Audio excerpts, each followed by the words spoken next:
حضرت ابو ہریرہ رضی اللہ تعالیٰ عنہ سے مروی ہے کہ نبی صلی اللہ علیہ وآلہ وسلم نے فرمایا، بندہ جب حلال مال میں سے کوئی چیز صدقہ کرتا ہے تو اللہ تعالیٰ اسے قبول فرما لیتا ہے اور اسے اپنے دائیں ہاتھ سے پکڑ لیتا ہے، اور جس طرح تم میں سے کوئی شخص اپنی بکری کے بچے کی پرورش اور نشو نما کرتا ہے، اسی طرح اللہ تعالیٰ اس کی نشو نما کرتا ہے، یہاں تک کہ قیامت کے دن وہ اسے احد پہاڑ کے برابر ادا کر دیا جائے گا۔ حضرت ابو ہریرہ رضی اللہ تعالیٰ عنہ سے مروی ہے کہ نبی صلی اللہ علیہ وآلہ وسلم جب اپنے بستر پر لیٹنے کے لیے آتے تو یوں فرماتے کہ اے ساتوں آسمانوں، عرش عظیم اور ہر چیز کے رب، دانے اور گٹھلی کو پھاڑنے والے اللہ، توریت،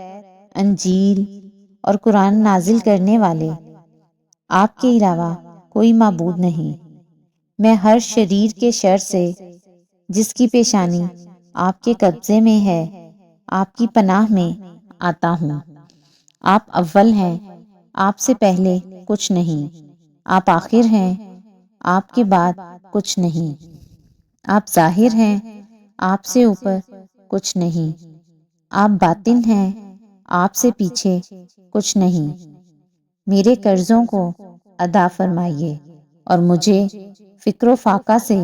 بے نیاز فرمائیے۔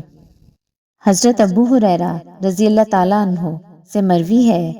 کہ نبی صلی اللہ علیہ وآلہ وسلم نے فرمایا،